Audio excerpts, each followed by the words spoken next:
మూడో డిస్కం ఆవిర్భవించక ముందే అప్పుల్లో కూరుకుపోయింది. అందుకు కారణం ఆ డిస్కం పరిధిలో పరిశ్రమలు, వ్యాపార, వాణిజ్య కనెక్షన్లు ఉండవు.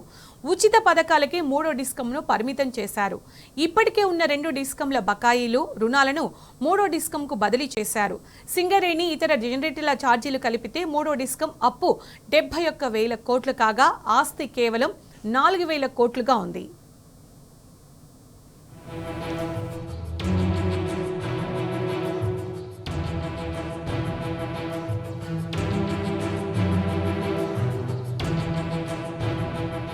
కోట్ల రూపాయల పెట్టుబడులు పెట్టి సోలార్ పవర్ ప్లాంట్ ఏర్పాటు చేసే మహిళా సంఘాలు, రైతుల పరిస్థితి అగమ్యగోచరంగా మారనుందా?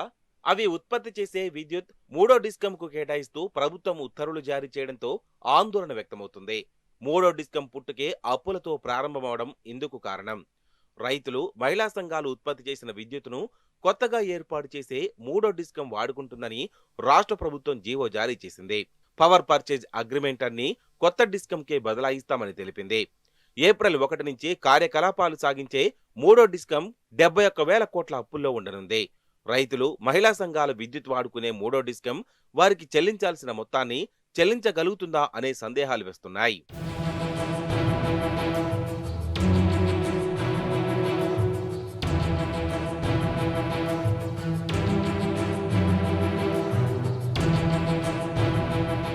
మూడో డిస్కం ఉచిత పథకాలకే పరిమితమవనుంది.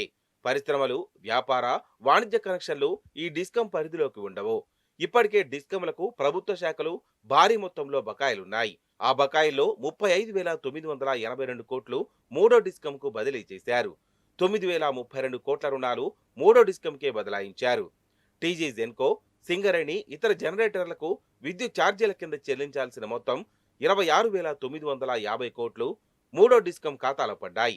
మూడో డిస్కం అప్పులు, బకాయిలు కలిపితే 71,964 కోట్లు. ఈ డిస్కం ఆస్తులు 4,929 కోట్లు ఉన్నాయి.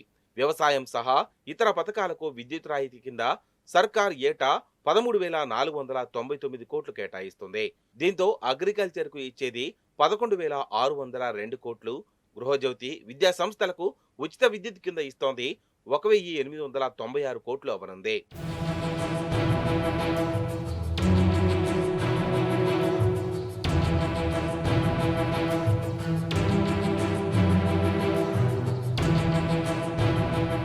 పీఎం కుసుమ్ పథకం కింద రైతులతో, ఇందిరా మహిళా శక్తి పథకం కింద స్వయం సహాయక మహిళా సంఘాలతో ప్రభుత్వం సోలార్ ప్లాంట్లు నెలకొల్పుతుంది.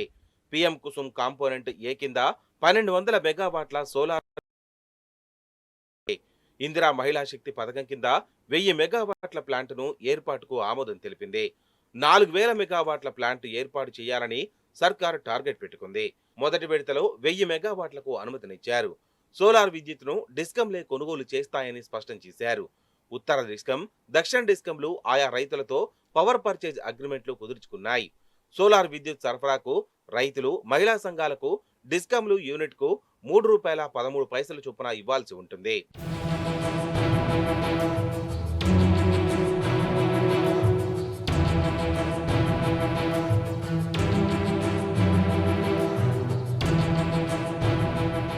రైతులు, మహిళా సంఘాలు బ్యాంకు నుంచి అప్పు తీసుకొచ్చి కోట్లు పెట్టుబడి పెట్టి ప్లాంట్లు ఏర్పాటు చేస్తున్నాయి. మెగావాట్ ప్లాంటుకు 4 కోట్లు, 2 మెగావాట్ ప్లాంట్లకు 7.5 కోట్లు ఖర్చు చేస్తున్నాయి. 9% వడ్డీపై అప్పు తెచ్చి ప్లాంటు నెలకొల్పుతుండగా 2 మెగావాట్ల ప్లాంట్ నుంచి ఏడాదికి గరిష్టంగా 18.3 లక్షల యూనిట్ల విద్యుత్ ఉత్పత్తి అవుతుందని అంచనా వేశారు.